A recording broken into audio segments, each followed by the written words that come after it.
Сәлем достар, қалдарыңыз қалай? Бүгін біз сіздермен осындай керемет, сырмалы, жылы екі жақты жилетка тігіп үйренетін боламыз. Қараңыздар, бұның ерекшелігі ішінде синтепон бар. Бұнда қалың синтепон. Бұны қатты суықтарда кисеңіздер өте тамаша, өте жылы болады. Қалтасының өзі мінекей ерекше иероглифтармен тігілген. Дәл осындай жилетканы бүгін бірге тігеміз. Бір жағын ғана емес, мінекей екінші жағында айналдырып кисеңіздер болады. Екінші жағы да ерекше сән береді. Бұның да екінші жағында мінекей түймелер орналасқан. Екі жағымен де кие аласыздар. Ал екінші жағына қалтаны салу-салмау ол сіздердің өз еріктеріңізде. Сондықтан да бүгін дәл осындай жилетканы бірге тігетін боламыз. Ал ендеше бастайық. Ал қыздар, ендеше бастайық. Ең алдымен матамызды дайындайық. Менің жағдайымда бұл матовый велюр немесе шторный велюр, турецкий велюр деп те атайды. Мінекей қазір мен сұр түсінен алдым, және де ішіне екінші жағына осындай дак матасын алдым, этно оюмен. Сіздер мысалға бір жақты еткілеріңіз келсе, ішіне онда подклад матасын алсаңыз болады, штапель матасын алсаңыз болады. Қалаған матаны ішіне подклад етіп тіге аласыздар, сонда ол бір жақты болады. Ал дакпен сәл қалыңырақ болып, екі жақты етіп кие аласыздар. Және де синтепон керек. Жаз мезгілдеріне қазіргі таңда мінекей осындай 1 сантиметрлік синтепон алсаңыздар болады. Бұл сәл жұқа болады. Ал егер қысқа, көктемге қалыңырақ тігетін болсаңыздар, онда 2 сантиметрлік синтепонды алыңыздар. Сол кезде жилеткаларыңыз сәл болса да қалың болады. Және де бізге дайын лекал қажет. Мінекей дайын лекал. Бұл жерде қыздар дайын лекалды мен сатып алған болатынмын. Қазір қайдан десеңіздер, төменге көрсетіп кетем. Арай лекал деген инстаграм парақшасы бар. Содан сатып алсаңыздар болады. Мен де кезінде сол кісіден сатып алдым. Ал егер де менен алам десеңіздер, менде де бұл жилеткалардың барлығы размері бар. Менің өзімнің WhatsApp-ыма жазсаңыздар, осы әрбір лекалды 500 теңгеден сатып ала аласыздар. Дәл осындай жилеткаларды тігу үшін. Сондықтан да видеоның соңына дейін көріп болғаннан кейін өзіме жеке жазсаңыздар болады. Немесе Арайдың парақшасына өздеріңіз жеке жазып сатып алсаңыздар да болады. Себебі бұның менің өзімнің айтып отырған, себебі бұл да маған деген аманат. Мен де бұны сатып алдым. Сондықтан да жай тегін бере алмаймын. Ал ендеше бастайық қыздар. Ең алдымен матамызды дайындайық. Қыздар, қараңыздар, матаны матовый велюр матасын қараңыздар, төменірек сырған кезде түгі төмен жатады, ал жоғары сырсаңыздар, қараңыздар, ол түгі жоғары көтеріледі. Сондықтан да бізге түгі төмен қарап тұру керек. Мінекей түгін төмен қаратамыз, содан кейін екіге бүктейміз. Бұл жерде мен велюр матасы қолданғандықтан мән бермеңіздер. Қиылған жерлеріне бұл өткен қолданыстағы мата. Екіге бүктеп аламыз.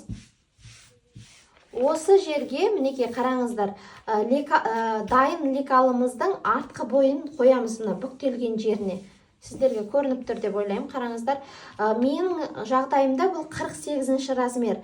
Қыздар, мен қазір 1 сантиметрліктен тіккендіктен бұл кәжеке 46, 44 соларға өте тамаша келеді.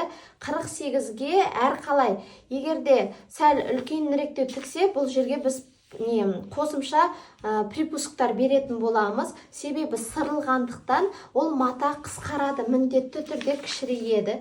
Сондықтан да егер өз размеріңіз 48 болса, осы лекалға сәл 1-1,5 сантиметр артығымен қоссаңыздар болады. Жанынан, астынан. Себебі бұл сәл болса да қазір сырамыз ғой, сол кезде кішірейіп қалады.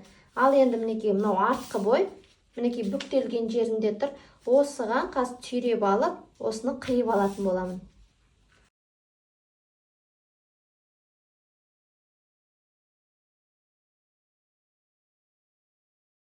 Ал мінекей қыздар, қараңыздар, толығымен түйреп алдым, ендігі кезекте, егер де міне жаңағыда айтып өткендей, бұл менде 48-ші размердің лекалы. Егер де нақты 48-ге тігетін болсам, онда мен артығымен осы жерден тағы да астынан 1,5 сантиметр, жанынан 1 сантиметрдей қосамын. Ал мен қазір 46-шы размерге тігемін негізі, сондықтан да мен бұл жерде қоспаймын. Именно осы ненің лекалдың бойымен қиып өтемін.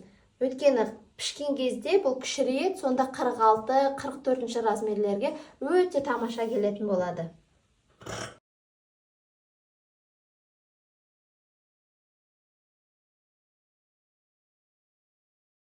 Қыздар, тағы бір айтып кететін жағдай, егер де ішіне синтепон салмай, кәдімгідей велюрдің өзін ғана сырсаңыздар, онда нақты өз размерімен ала берсеңіздер болады. Ол кезде кішіремейді мата. Егер де тек синтепон қолдансаңыздар ғана, сәл бір размерге артығымен алуды ұмытпаңыздар. Ал ендеше мінекей артқы бойды пішіп алдық. Ендігі кезекте алдыңғы бойды пішетін боламыз. Мінекей артқы бой дайын. Ал міне қыздар, дәл солайынан алдыңғы бойды түйреп аламыз да, енді алдыңғы бойды пішетін боламыз.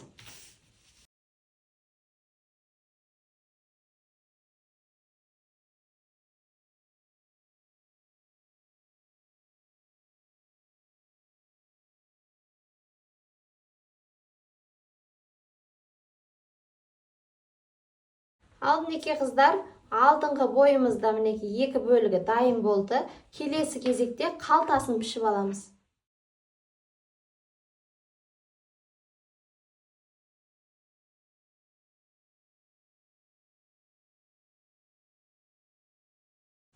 Ал мінекей қыздар, 2 бөлік қалтасы да дайын болды. Ал қыздар, ендігі кезекте біз кәжекейдің алдына бау керек, түймені байлау үшін. Соған қазір ұзыннан жолақ қиып аламыз. Мына шетінде қазір кромканы алып тастаймын.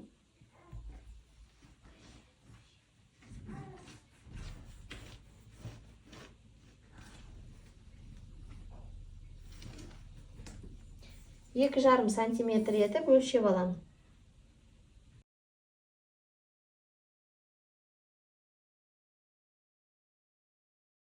Ал қыздар, қараңыздар, алдыңғы бой 2 бөлік, мінекей, және де артқы бой 1 бөлік дайын болды. 2 қалтасы дайын болды, және де алдына бауды мінекей барлығын пішіп алдық. Енді дәл осы алдыңғы бой, артқы бой және қалтаны екінші дак матасынан пішіп алам. Егер де сіз бір жақты істесеңіздер, онда подклад матасынан пішіп алатын боласыздар. Ал ендеше бастайық қыздар. Ал мінекей қыздар, дак матасын дайындап алдым. Ендігі кезекте артқы бойды пішетін боламын.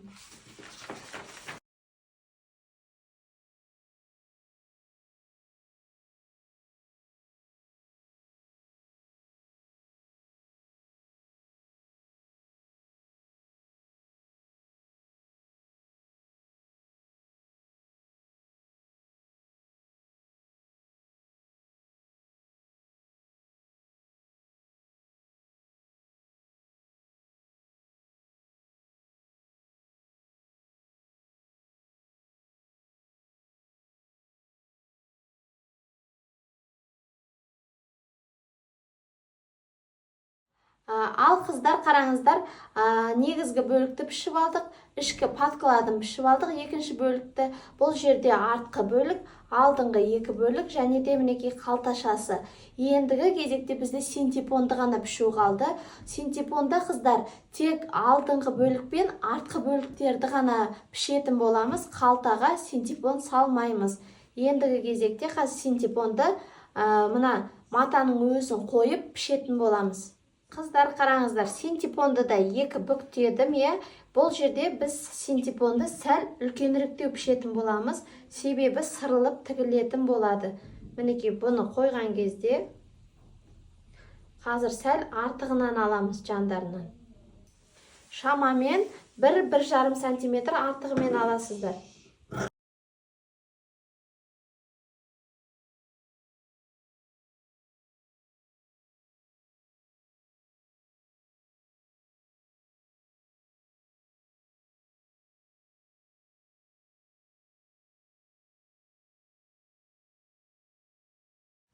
Ал қыздар қараңыздар, мінекей, синтепонды барлығын пішіп алдық, артқы бойдыкін, алдыңғы бойдыкін. Ендігі кезекте бізде тек сыру ғана қалды. Сырған кезде қараңыздар, сызғыштың көмегімен сырсаңыздар болады, немесе осындай өздеріңізге ыңғайлы қолда бар затпен сырсаңыздар болады. Енді осыған сызықтар түсіреміз сырып. Дүзуінен сырсаңыздар болады, немесе қиғаш, квадрат етіп өз қалауларыңызға қарай сырасыздар. Ал ендеше бастайық.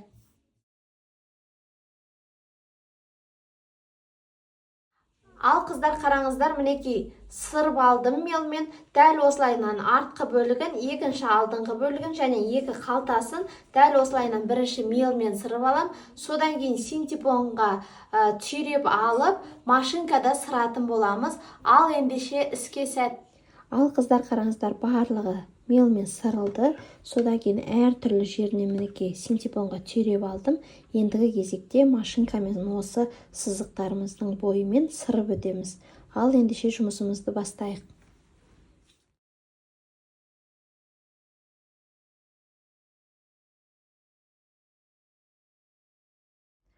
Ал қыздар қараңыздар, толығымен барлығын сырып алдым. Шеттерін міндетті түрде сырып барлығын біткеннен кейін айналдыра бірлет тігіс жасап аласыздар толығымен. Мінекей екі алды, мінекей артын толығымен сырттым. Содан кейін мінекей екі қалтасы сырылды. Қалтасын осылайынан ұзыннан сырдым, көрдіңіздер ме? Өздеріңіздің қалауларыңызға қарай сырсаңыздар болады. Бұл жерге мен қазір анандай сурет салатын боламын, суретті жапсыратын боламын. Ең алдымен қазір осыларды тігіп алайық. Мінекей екі иықтарын тігіп алайық бір-біріне, содан кейін мына қырларын тігіп алайық. Дәл солайынан подкладты да қайталаймыз қыздар. Артқы бөлігі мен алдыңғы бөліктердің екі мына иықтарын тігеміз, содан кейін барып мына жандарын тігетін боламыз. Подкладты, екінші бөлігін және де негізгі бөлікті толығымен солайынан тігіп алайық.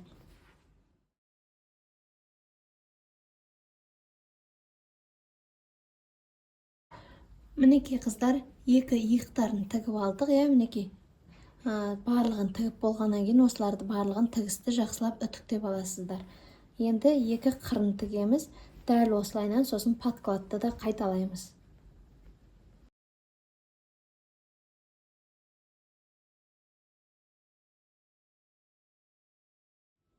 Ал қыздар, негізгі бөлікті подкладты барлығын тігіп алдым. Ендігі кезекте мына қалташасын тігетін боламыз. Қараңыздар, қалтаның түгін төмен қаратасыздар, мінекей төмен қарап тұр.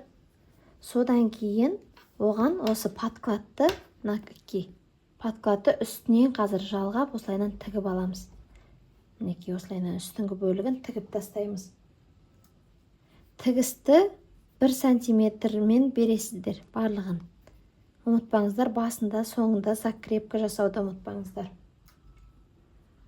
Барлығын осылайынан тігіп алғаннан кейін тігісті міндетті түрде үтіктейміз. Содан кейін негізгі бөлікті шамамен 3-4 сантиметрге қайырамыз да, мына артығын, мына астынан қалған артықты алып тастайтын боламыз. Ол жерін қазір толығымен көрсетемін. Ең алдымен осы үстіңгі бөліктерін бір-біріне қосып тігіп алайық. Ал мінекей қыздар қараңыздар, екі бөлікті де толығымен тігіп алдым. Ендігі кезекте осыны ашып жақсылап үтіктеймін. Содан кейін дәл осы лекалдағыдай мына жерде 3 сантиметр соны қайырып, ішке қайырып, тағы бір бүктеп осылай үтіктеп аламын. Сосын артығын қиып алып тастайтын боламыз. Ал енді осы үтіктейтіндерді үтіктеп алайық, Ал мінекей қыздар қараңыздар, толығымен көрсетейін. Мінекей ортадан бір тігіс тіктім, Одан кейін тағы да бір екі нақты өзімен 2 сантиметр, мына жердегі тігіспен 3 сантиметрдей мінекей қайырып, соны үтіктеп алдым. Сонда негізгі қалтаның нақты мінекей размері шықты осындай. Мінекей лекалдағыдай. Ал мынауы негізгі велюр матасы тек ішке қарта битіп қайырылып тұрғаны. Енді астынан шыққан артық матаны қиып алып тастаймыз. Бірдей қылып. Ал мінекей қыздар қараңыздар, қалтаның астыңғы артығын алып тастадық, иә. Сіздер қалай сырасыздар, соған байланысты өздеріңіз осы сырылған күйінде қалдырсаңыздар да болады. Немесе моншақтар тіксеңіздер болады. Мына сызықтардың бойымен қалай сыздыңыздар, соның бойымен ақ моншақтар тіксеңіздер болады. Ал мен мынандай иероглифтарды жапсырам қазір осы жерге.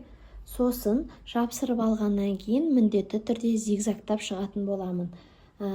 Егер де қыздар дәл осындай иероглифтардың лекалдары мысалы интернетте бар, интернеттен шығарып алып, соны бастырып алсаңыздар болады, иә. Дәл осындайларды қазір кеудешесіне де алдына қоюға болады. Негізгі бөліктің алдыңғы қатарларына қоюға болады. Мен қазір оны жұмыс барысында өзім көрермін.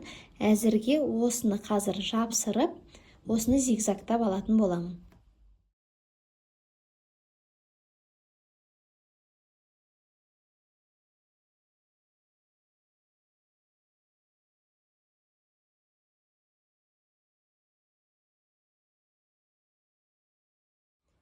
Ал мінекей қыздар, қараңыздар, қалтасын әдемілеп тұрып зигзагтап алдық. Мінекей толығымен көрдіңіздер ме? Енді осыны бір-біріне тігеміз. Мінекей мына астын бәрін бүйтіп қосып, осылай үш жағын тігіп шығамыз. Тек астыңғы жағында бір кішігірім 3-4 сантиметрлік орын қалдырамыз. Оны арғы бетке айналдыру үшін бізге. Енді осыны тігіп алайық. Алдымен түйреп аламыз. Содан кейін тігіп шығамыз осыны айналдырып.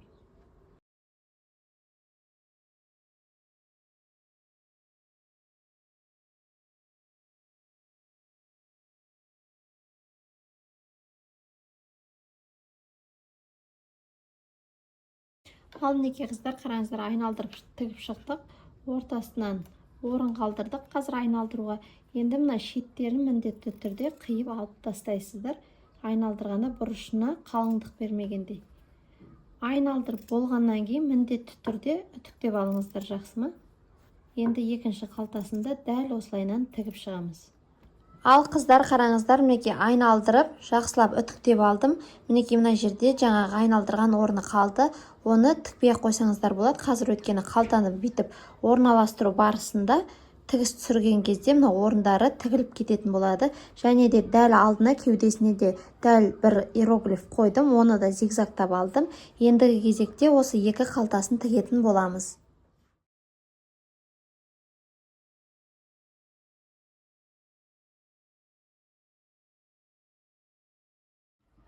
Мінекей қыздар, бір қалтасын тігіп алдым. Дәл осылайынан екінші қалтаны да тігіп аламыз.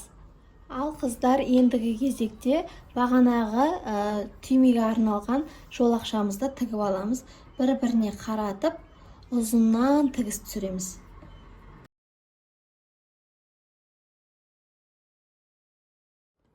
Ал қыздар, қараңыздар, мінекей айналдырып алдым, иә. Енді осыны әрқайсысын 7 сантиметрден қиып шығатын боламын.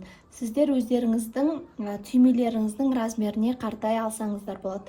Негізі 7-8 сантиметр жеткілікті. Ал қыздар, мінекей қараңыздар, барлығы дайын болды. Мінекей 5 штук осылайынан кесіп алдым. Негізі 6 да тіксеңіздер болады. Өздеріңіздің қалауларыңызға қартай. Мен қазір осының барлығын орналастырып шығам. Өзімнің қалаумен, шамамен әрқайсының арасын 10 сантиметрден алып отырамын. Сосын осы бесеуін дүзу тігіспен тігіп шығатын боламын.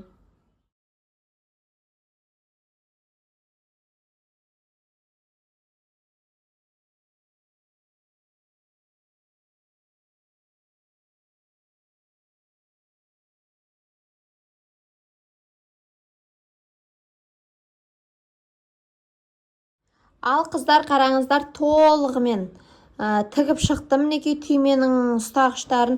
Ендігі кезекте негізгі бөлікпен подкладты бір-біріне мінекей жалғайтын боламыз. Подкладта тігіліп тұр. Оны да үтіктеп алдым жақсылап. Енді қараңыздар, негізгі бөліктерін бір-біріне қаратасыздар. Мінекей. Бетіне беті қарап тұр сонда. Осылайынан бір-біріне кигізесіздер. Ең алдымен қазір қолтық ойындыларын тігетін боламыз. Осылайынан бір-біріне кигізіп аласыздар. Енді осы қолтықтарын тігіп шығамыз. Осыны ең алдымен айналдырып түйреп аласыздар.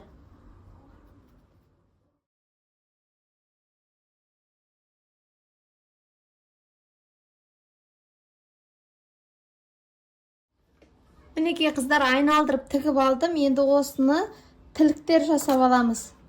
Айналдыра.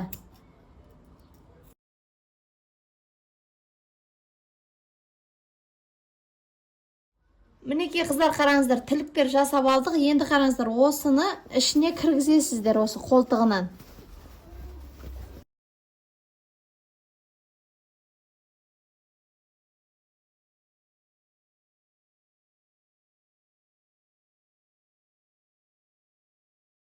Мінекей қыздар, қараңыздар, қолтығынан кіргіздік, ендігі кезекте екінші қолтық ойындысын тігеміз. Ол үшін мінекей, олар қараңыздар, мінекей бір-біріне қарама қарсы тұр, көрдіңіздер ме? Мінекей ішкі бөлігі, мінекей мынау сыртқысы, беткі бөлігі. Енді осыны бір-біріне, мінекей қолтығының астын теңестіреміз де, осылайынан іш жағынан алып шығамыз. Енді бір-біріне қарама қарсы қаратамыз. Сосын осыны толығымен айналдырып түйреп, осылайынан тігіп шығатын боламыз.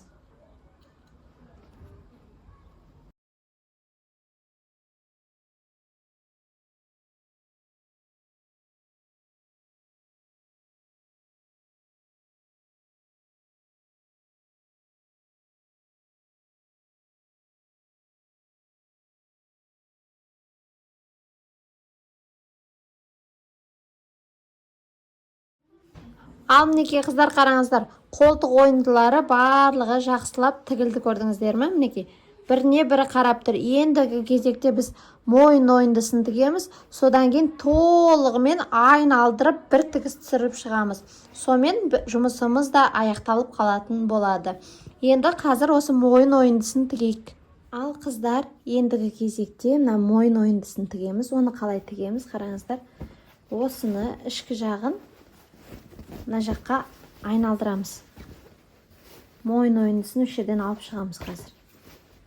Тек мойын жағын ғана тігесіздер, басынан соңына дейін. Мінекей, мына мойындыларын бүйтіп шығарып аламыз. Иығына теңестіреміз.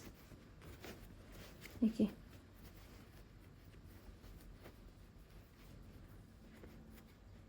Ең алдымен иықтарын теңестіріп алсаңыздар болады. Сосын 1 сантиметр қашықтықта тігіс түсіреміз.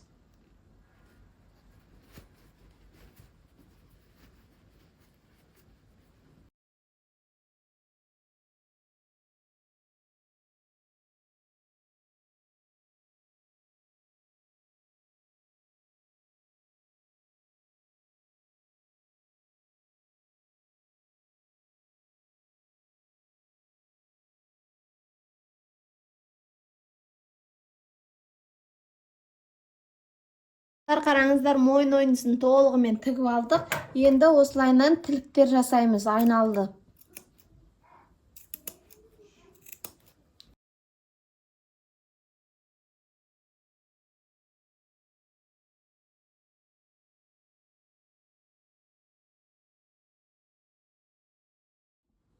Ал қыздар, қараңыздар, мойын ойындысын толығымен тігіп алдық. Мінекей ендігі кезекте мына толығымен алдын, астын айналдырып шығамыз. Ол үшін қайтып жаңағыдай бір-біріне қаратып, толығымен айналдырып тігіп шығамыз, қыздар.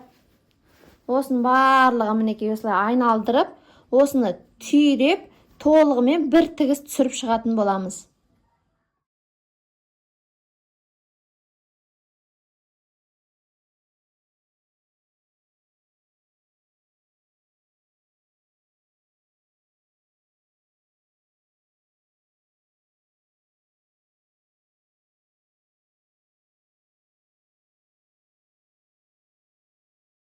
Ал қыздар, қараңыздар, толығымен айналдырып тігіп шықтым, егер сіздер астынан ыңғайлы десеңіздер, айналдырып алуға, осы астына бір 10 сантиметрде қалдырып кетсеңіздер болады.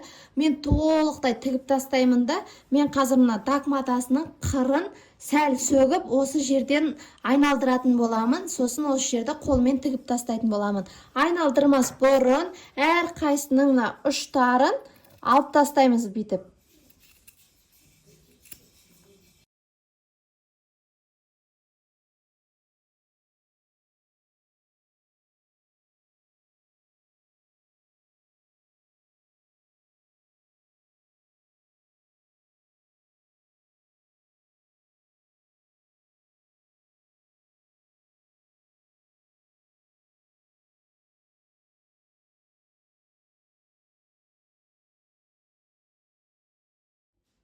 Ал қыздар, қараңыздар, толығымен айналдырып тігіп шықтық.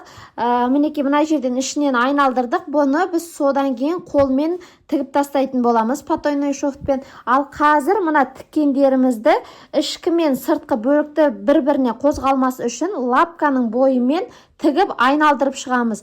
Жандарын, астын, екі қолтық ойындыларын барлығын осылай айналдырып шығамыз. Мына мойнын барлығын жұмыс барысында көресіздер.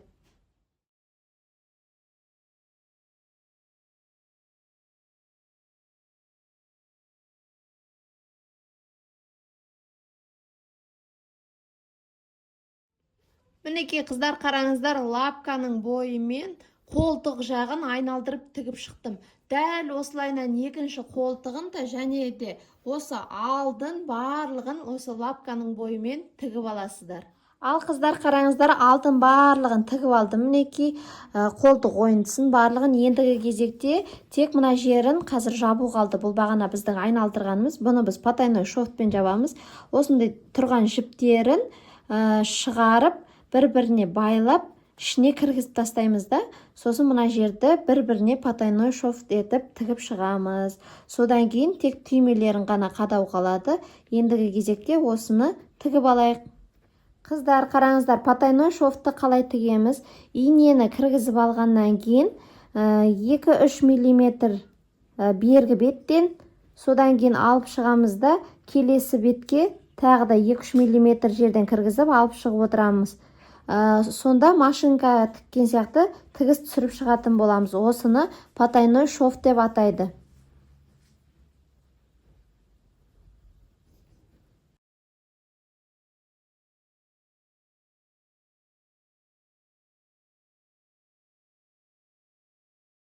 Ал қыздар, уже толығымен бітіп қалдым. Мінекей потайной шовтты да тігіп тастадым. Мінекей қараңыздар, көрінбейді потайной шовт. Ендігі кезекте тек түйме ғана қалды. Түймені осылайынан теңестіріп аласыздар, екі шетін теңдей етіп. Одан кейін қалам болсын, мел болсын, сонымен дәл ортасынан былайынан белгілеп аласыздар, нүкте қойып. Қай жерде түйме тұратын. Мінекей.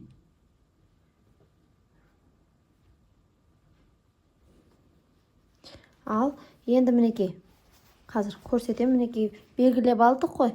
Осы жерге астынан инені кіргізіп, бұл бізде екі жақты болғандықтан екі түйме саламыз, Мінекей, түймені кіргіземіз.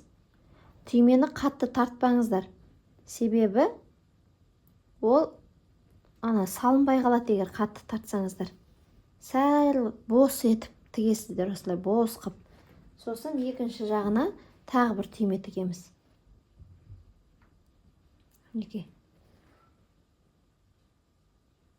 Осылайынан кезек-кезек түймелерді қадап шығасыздар.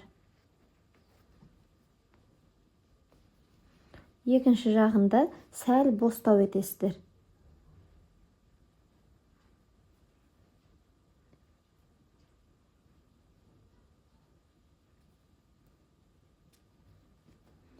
Ал осылайша барлық түймені қадап алатын боламыз. Ал қыздар, қараңыздар, толығымен жұмыс аяқталды. Мінекей түймелерін барлығын тігіп алды. Қараңыздар, өте ерекше әдемі жилетка дайын болды. Бұны сіздер екі жақты етіп мінекей кие аласыздар. Екінші жағында да мінекей түймелері барлығы жақсы тігілді. Ал мінекей осындай жилетканы сіздердің де тігу қолдарыңыздан келеді. Ұнап жатса лайк басып, комментарий жазуды ұмытпаңыздар. Келесі сабақта кездескенше сіздермен бірге болған өнерлі ана.